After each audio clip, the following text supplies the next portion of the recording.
What if the secrets to mastering reality, transcending death, and awakening divine power have been hidden in plain sight for millennia, engraved on a mysterious green stone said to contain the wisdom of the gods?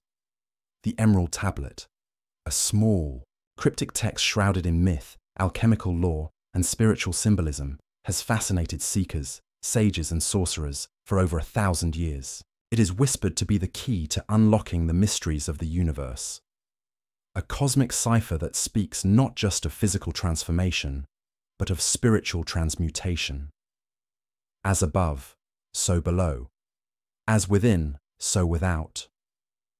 These are not just poetic phrases. They are precise instructions, encoded truths. But what do they really mean? Tonight, we journey beyond the veil of the visible, through the shadows of time, and into the sacred vault of hermetic wisdom. We will not merely interpret the words of the Emerald Tablet. We will decode them. We will trace their lineage through the labyrinth of ancient mystery schools, unearth their symbolic language, and distill the living essence they offer for modern seekers. Because this isn't just about ancient knowledge. It's about transformation, here and now. In this video, you will discover the true origin and purpose of the Emerald Tablet. We'll explore the mind of Hermes Trismegistus, the mythical sage, said to have penned it, and how his teachings seeded the roots of alchemy, magic, and mysticism. We'll decode the tablet's enigmatic phrases and metaphors to reveal a guidebook to inner alchemy, a process of spiritual refinement that promises nothing less than self-mastery, unity with the divine, and the realization of our hidden potential. Whether you are a student of the esoteric, a seeker of higher truth, or simply someone who senses that there is more to reality than meets the eye, this journey is for you. Prepare to enter a mystery that has endured for centuries and to emerge changed. To understand the profound wisdom encoded within the Emerald Tablet, we must journey backward, far beyond the dusty tomes of medieval alchemy, beyond the Renaissance mystics and Islamic philosophers who preserved it, back into the hazy origins of human civilization itself. The Emerald Tablet is attributed to a legendary figure known as Hermes Trismegistus, the thrice great Hermes. But who was this enigmatic being? Was he a man, a myth, or something more? Hermes Trismegistus is a symbolic fusion of two divine archetypes, the Greek god Hermes, messenger of the gods, guide of souls, and master of hidden knowledge, and the Egyptian god Thoth, the ibis-headed deity of wisdom, writing, and magic. Together, they form a mythic figure who embodies the union of intellect and spirit, language and mystery, reason and revelation. It is said that Hermes Trismegistus was not merely a writer of philosophy, but a revealer of divine law, a teacher to gods and kings alike. The Emerald Tablet is one of the foundational texts of Hermeticism, a spiritual and philosophical tradition that claims to hold the secret, keys to the universe. Hermeticism teaches that all things in existence are interconnected, emanating from a single divine source. It embraces the principle that the microcosm, the human being, is a mirror of the macrocosm, the universe. This is the origin of the famous Hermetic axiom, as above, so below, as below, so above. But the tablet itself is far more ancient in tone than the surviving manuscripts suggest. The earliest known versions appear in Arabic during the 6th to 8th centuries CE in texts such as the Kitab Sir al-Khaliqa, the Book of the Secret of Creation. From there, it was translated into Latin in the 12th century, where it ignited the imaginations of European alchemists and Christian mystics alike. Yet many scholars and esotericists believe its content reflects far older Egyptian wisdom, perhaps a relic of lost Atlantean knowledge, as some claim. Philosophically, the tablet is a microcosmic blueprint of alchemy, but not merely the transmutation of metals. This is spiritual alchemy, the refinement of the soul from base matter to gold, from ignorance to illumination. The Emerald Tablet outlines a process of inner transformation. It describes how the seeker must dissolve the ego, ascend through the planes of existence, and reunite with the divine source. Moreover, its phrasing is intentionally veiled, enigmatic by design. The Hermetic tradition holds that sacred truths must be hidden in symbols and riddles, so only the truly prepared may understand. This isn't to conceal knowledge out of arrogance, it's to protect the unready from truths that can burn if grasped too soon. Throughout history, the tablet's cryptic lines have been meditated upon by alchemists like Isaac Newton, who translated it in his own hand, by Paracelsus, who sought its healing power, by Jabir ibn Hayyan, Geber, the father of Islamic alchemy. Each found in it a mirror reflecting their own quest for gnosis. What unites all these seekers is the understanding that the tablet is not a dead relic. It is alive, a living oracle of transformational wisdom. It speaks in archetypes, elements, and polarities. Fire and water, earth and air, sun and moon. It is a map of reality coded in metaphor. In the coming sections, we will begin to interpret this map, not academically, but experientially, as those ancient adepts once did, as a sacred guide not only to understanding the universe, but to awakening the divine spark within. It is true, without falsehood, certain and most true. That which is below is like that which is above, and that which is above is like that which is below, to accomplish the miracles of the one thing. This single phrase is not a poetic musing, it is the master key to Hermetic philosophy. It describes a universal law so profound, it collapses the boundary between inner and outer, between spirit and matter, between self and cosmos. Imagine, if you will, the universe as a great living mirror. Every atom, every star, every thought, and heartbeat, each is a reflection of a grand pattern. The same principles that shape galaxies shape your consciousness. The cycles of your breath echo the rhythm of the tides. The journey of your soul mimics the dance of the heavens. This is the law of correspondence. But why is this important? Because it tells us that if we wish to understand the mysteries of the cosmos, we must look within. And if we wish to master ourselves, we must understand the patterns that govern the stars. In Hermetic alchemy, self-knowledge is cosmic knowledge. The macrocosm and the microcosm are one, to accomplish the miracles of the one thing. What is this one thing? In the language of alchemy, it is the prima materia, the original, undivided substance from which all things emerge. Some have called it the philosopher's stone, others the divine mind, or even consciousness itself. It is the womb of creation, the sacred source that lies beneath the appearances of form. To tap into this one thing is to become a conscious co-creator with the universe. The next lines deepen this revelation. And as all things have been, and arose from one by the mediation of one, so all things have their birth from this one thing by adaptation. Here we are told that everything, from suns to souls, emerges through a process of mediation. Think of light passing through a prism. White light is undivided, yet it reveals all colors when filtered through form. In the same way, the one thing expresses itself in infinite diversity through a medium, the process of creation itself. In spiritual terms, that medium is the human being. The human is the alchemical vessel, the crucible in which transformation occurs. Just as base metals are transmuted into gold, so too is our ordinary awareness refined into divine perception through the inner alchemical fire. And what fuels this fire? It is the sacred union of opposites. Its father is the sun, its mother, the moon. The wind carries it in its belly. Its nurse is the earth. These lines are pregnant with symbolism. The sun represents spirit, active, radiant, masculine.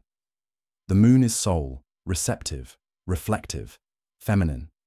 The wind is the breath of life, the subtle force, the ruch or pneuma that animates all.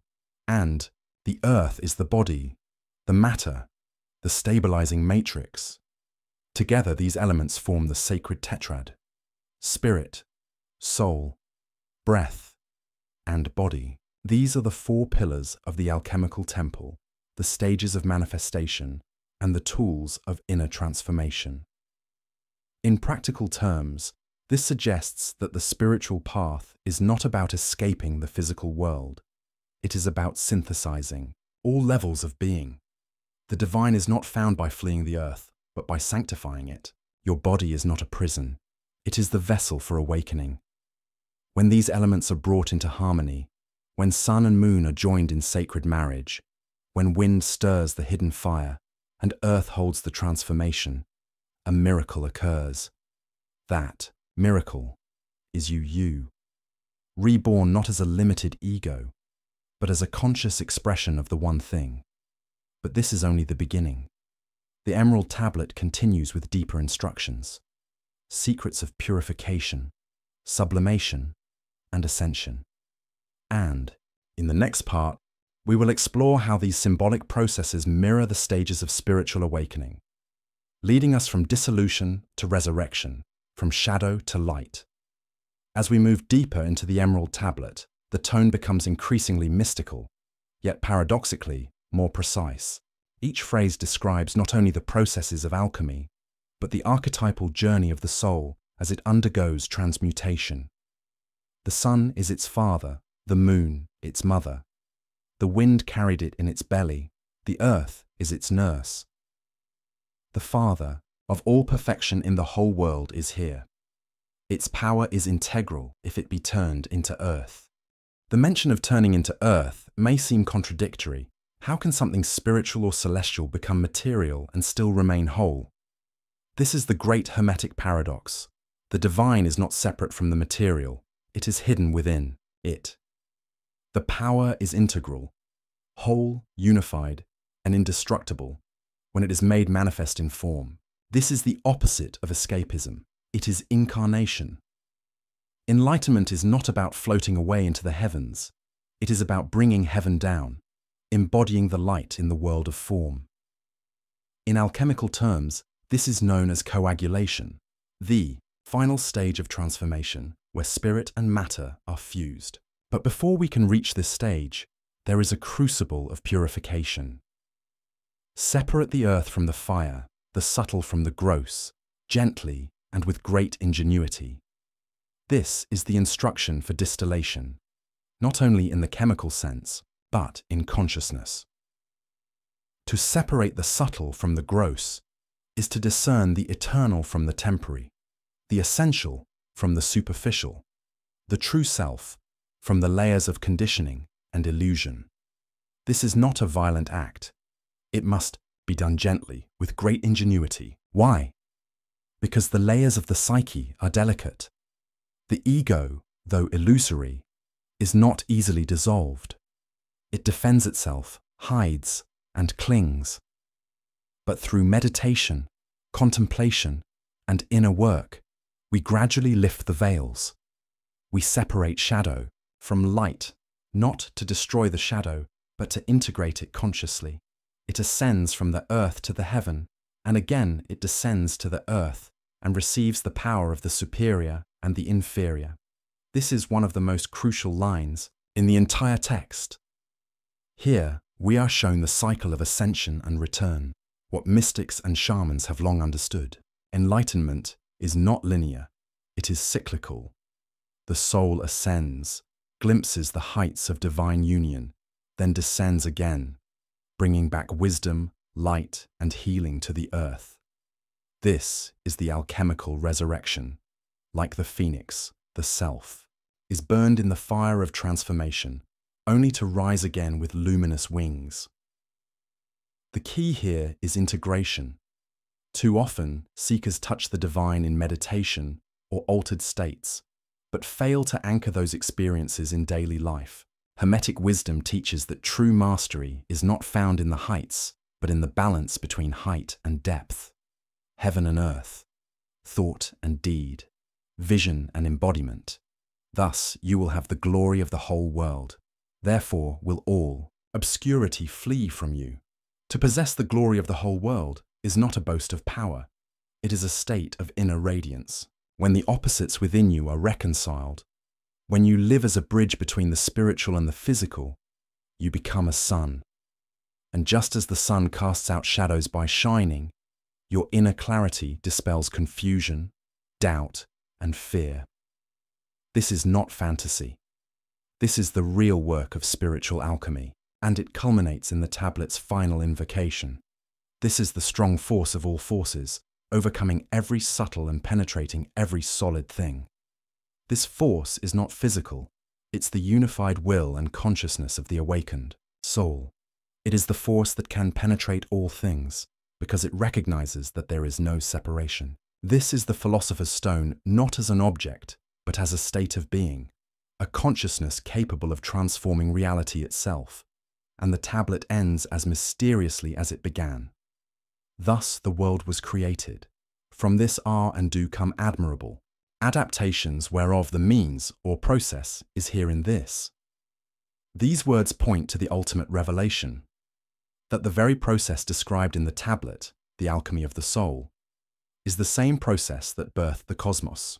Creation itself is an act of alchemy. Therefore, when you undertake this path, you are not simply transforming yourself.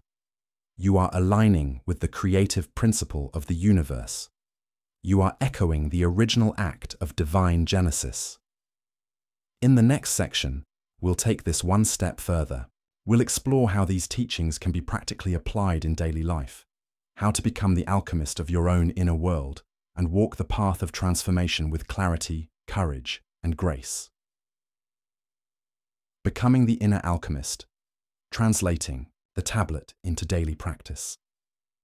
The Emerald Tablet is often treated as a relic, something ancient and abstract, admired from a distance. But Hermetic wisdom is not a philosophy of escape or esoteric decoration. It is meant to be lived. The purpose of decoding the tablet is not to impress the intellect, but to ignite transformation. So how do we take these lofty truths and apply them in the sacred theatre of daily life? Let us begin with the foundational principle. As above, so below. As within, so without. This axiom invites a shift in perception. It teaches us that your inner world shapes your outer world. Therefore, spiritual practice begins with cultivating inner harmony. Each morning, take 5 to 10 minutes to align the above and below. This could be a simple meditative ritual. Sit quietly. Visualize a column of light descending from above your head, pure, luminous, and still. Then feel your connection to the earth, your body grounded, stable, nourished. As you breathe, let the light of the heavens and the pulse of the earth meet in your heart. This is the one thing, the union of spirit and matter within you. This small act, done daily, creates a sacred container for the day. You begin to live as an alchemical vessel, walking in balance. When strong emotions arise, anger, fear, sorrow, recognize these as the raw materials of transformation. They are the base metals, the lead. The alchemist does not suppress or deny. They observe, feel, and refine. When you experience an emotion, name it without judgment. Ask, what truth does this emotion hold? Breathe into it, soften resistance, and invite it to evolve. In this way, pain becomes wisdom, anger becomes clarity, and fear becomes courage. Remember the line, separate the earth from the fire, the subtle from the gross, gently and with great ingenuity. In practice, this is discernment. Journal at the end of the day and reflect. What behaviors or thoughts today came from my higher self? Which came from fear, habit, or ego? What can I release? What can I integrate? Over time, this process refines your consciousness like a master, distiller. Drop by drop, truth is revealed. Spiritual insight is not the end, it is the beginning. When you receive a moment of clarity, do not hoard it. Act on it. Bring it into your relationships, your work, your choices. This is the sacred descent, bringing the wisdom of heaven into the clay of earth. The awakened soul does not flee the world, it transforms it. This is why the Emerald Tablet speaks of receiving the power of the superior and the inferior. The true initiate is a bridge between realms, a channel through which divine will flows into the tangible world. Alchemy is both symbolic and spatial. Create a physical space in your home for transformation. It could be a small altar, a candle, a journal, something that reminds you that you are engaged in sacred work. When you sit in this space, even briefly, you reinforce the archetype of the inner alchemist. Over time, this container will hold and amplify your intention. On this path, you will meet resistance, old habits, fear of change, spiritual fatigue. Remember, fire refines gold. Resistance is part of the work. When doubt arises, return to the tablet. Read it aloud. Meditate on a single line. Let it speak to you not just as a text, but as a living force. The Emerald Tablet is more than a cryptic verse from a forgotten past. It is a map, a sacred blueprint for the unfolding of consciousness. And now, you are holding it in your hands. The great Hermetic sages didn't seek power for its own sake. They sought integration. They knew that to understand the cosmos, one must understand the self. And to master the self is to become a co-creator with the divine. So now the question is not, what does the tablet mean? But how will you live it? Will you become the alchemist of your own soul? Will you let the fire of transformation burn away illusion and reveal the gold that has always been within you?